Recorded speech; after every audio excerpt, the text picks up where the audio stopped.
Fala pessoal, tudo bem? Questãozinha VOF UFSC 2023. É uma questão de somatória, como o perfil que a UFSC tem. E aí, essa é a primeira questão. Vamos lá. Item 1. Por medida de segurança, a administradora de um aplicativo envia um SMS aos seus usuários, um código de 6 algarismos distintos. Todos os códigos devem ser iniciados com o algarismo 8. Então, o número máximo de códigos distintos que podem ser criados é maior do que 15.000? Professor, quando eu leio essa questão, na minha cabeça já vem algo de análise combinatória. Quantos códigos que eu posso montar? Vai começar com tal, eu vou usar tantos dígitos. O aluno tem que ler a questão e já associar com aquilo que ele estudou lá no cursinho, lá no seu colégio. Então vamos lá, pessoal, vamos montar esse item aqui para ver qual análise combinatória que eu vou usar. O que eu vou ter aqui, hein, professor? Eu vou usar 6 algarismos distintos. Então eu tenho que fazer 6 escolhas para montar o meu código. Cada risquinho que eu vou colocar aqui corresponde a um algarismo que eu vou escolher. Foi dada uma condição que o primeiro professor, ele vai começar com quem? Ele vai começar com 8. Então qualquer código que eu venha colocar começa com 8. Lembra que aqui na parte de cima eu coloco o número de opções para cada escolha. Como eu já sei com quem que vai começar, eu só tenho uma opção. Já sei que começa com 8, então só tem uma opção. Muito bem. Agora, professor, no segundo dígito eu posso colocar qualquer um. Todavia, lá no texto ele disse que são algarismos distintos. Então, o 8 não pode colocar mais. Como ele não especificou nada, subentende que eu posso usar qualquer um de 0 até 9. Você tem 10 opções. Já usei o 8, então, na verdade, professor, eu vou ter 9 opções. Muito bem. Agora, no terceiro dígito, posso usar qualquer um de 0 até 9, exceto os dois que eu já usei aqui. Vou ter 8 opções. E aí vai. O número de opções para cada escolha vai diminuindo de 1 em 1, porque aquele que eu usei eu não posso usar novamente. Princípio fundamental da contagem, professor. Eu vou multiplicar o número de opções de cada escolha. Multiplica para mim aqui 9 vezes 8, já vou colocar 72. 7 vezes 6 aqui, vou colocar 42. E aqui já multiplica pelo 5. Professor, a ordem aqui não vai mudar muito, tá? Eu vou multiplicar 5 vezes 2, 10, 5 vezes 4, 20, vai ficar 21. 42 vezes 5, 210. Agora eu tenho que multiplicar 210 aqui por 72. Aqui multiplicou, 2 vezes 1, 2, 2 vezes 2, 4. Aqui dá 0, 7 vezes 1, 7, 7 vezes 2, 14. Somou, aqui vai somar também, 4 mais 7, 11. Opa, o resultado é 15.120.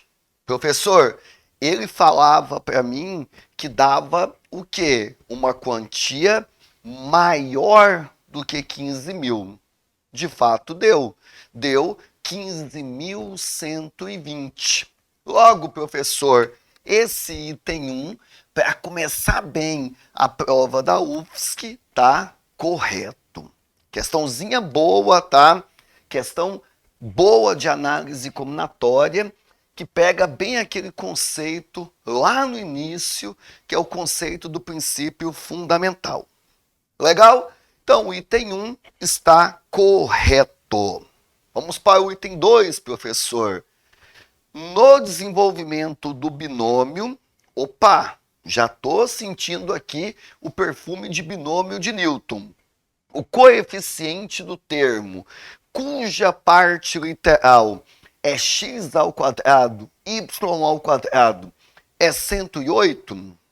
Professor, na prova da Federal é comum aparecer aí, pelo menos, tá?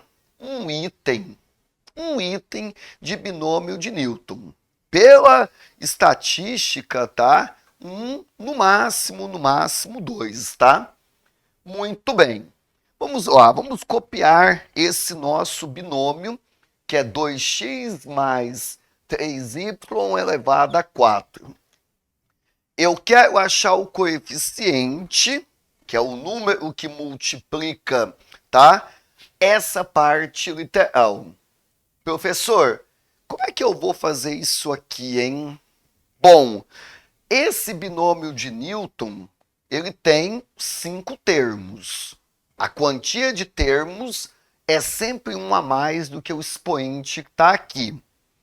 Eu até poderia abrir todo o binômio de Newton. Não demora tanto, mais ou menos, tá? Às vezes é um pouquinho chatinho de abrir. Mas se você abrir todo o binômio, você consegue identificar que vai ter algum termo que vai ter essa parte aqui. Aí você olha o coeficiente e vê se vai dar 108. Tá, eu não quero abrir não, professor. Eu quero, tá, de repente, usar aquela fórmula que é o desenvolvimento, que é o termo geral do binômio de Newton.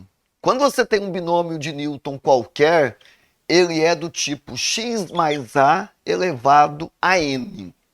Nesse binômio, existe uma fórmula que é dada na prova da Federal, que é a seguinte: qualquer termo do binômio, ele é o número binomial n sobre p, vezes a elevado a p, vezes x elevado a n menos p. Muito bem. Eu vou usar essa fórmula, tá? Para achar o termo que ocupa primeiro aquela posição. Professor, nessa fórmula que tem aqui, o n é o expoente do binômio. Show! Eu já tenho, professor. Vou colocar aqui 4. Esse a, ele corresponde ao segundo termo do binômio. Então, na verdade, o a é esse carinha que está aqui, 3y, professor. Esse x que você vê é o primeiro termo.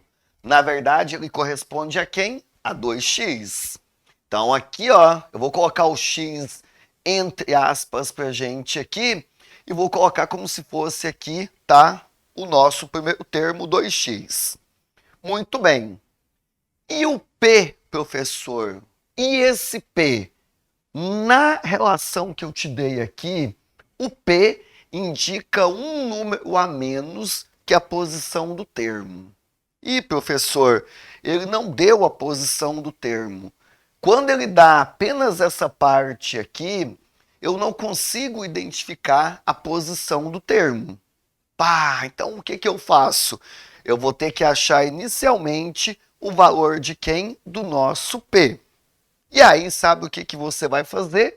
Copiar a formulazinha que está aqui. O vestibular dá, mas olha como é que eu gosto de guardar essa formulazinha, tá?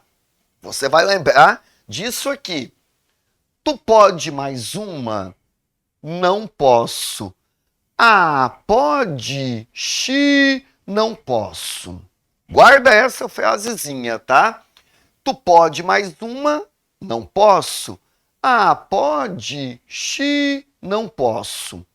O a é o segundo termo e esse é o nosso primeiro termo. Então vamos lá, pessoal, ó. Não tem o p, deixa como tá. O nosso n é 4, o p eu vou deixar como tá. O A eu vou substituir por 3y, tudo isso elevado a P, eu não tenho, deixa como tá. E o nosso x é o primeiro termo, que é o 2x. Todo esse 2x elevado a n menos P. Muito bem. Agora eu vou arrumar isso aqui, tá? Vou deixar isso aqui de um modo um pouquinho mais bonito, professor, tá? Então vamos lá. Vai ficar 4 binomial P, propriedade de potência vai ficar 3 elevado a P, vai ficar y elevado a P. Aqui vai ficar 2 elevado a 4 menos P, e aqui vai ficar x elevado a 4 menos P. Professor, arruma um pouquinho mais isso aqui, por favor, tá? Eu vou juntar o que dá para juntar o que é semelhante. Primeiro eu vou pegar esses dois termos e vou colocar aqui 3 elevado a P e aqui 2 elevado a 4 menos P. Agora eu vou colocar o x elevado a 4 menos P e aqui o y elevado a P. Muito bem. Arrumamos aqui o máximo que a gente conseguiu. Agora eu vou voltar no item e vou observar que tanto x quanto y tem que estar elevado a quem? A 2. E aí, com base nisso, você vai analisar comigo aqui. Qual é o número que eu coloco aqui no P e aqui no P para que fique com expoente 2? Professor, se você colocar P igual a 2 ali, 4 menos 2 fica 2 e aqui fica 2. Descobrimos o valor do P. O P, na verdade, professor, ele vai ser igual a quanto? 2. Muito bem. E aí eu vou voltar na fórmula e vou substituir o nosso P. Eu vou ter, na verdade, que aqui 2 mais 1, eu vou ter o terceiro termo. Professor, vamos lá. Vai ficar 4 binomial P, que é igual a 2.